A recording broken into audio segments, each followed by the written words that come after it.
Hello, and welcome to the HelpWire tutorial series.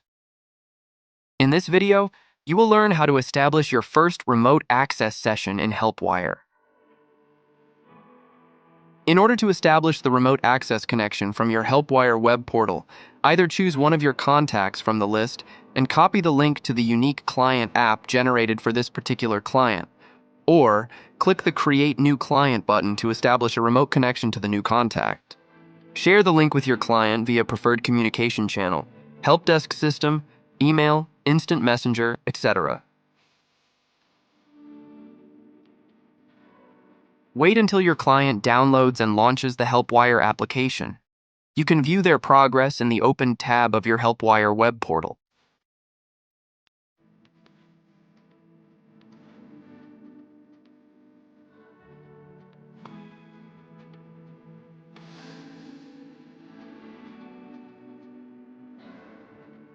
Request remote access to your client's computer and wait until they approve it.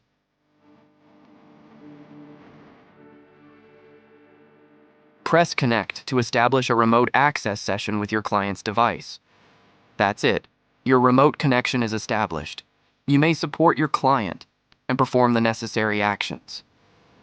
To stop the remote session, press the rightmost red button in the Operator app toolbar, or just close the HelpWire operator window. Make sure to check out other videos in the HelpWire How-To playlist to dive deeper into product functionality. Like, comment, and subscribe to our channel for more helpful information.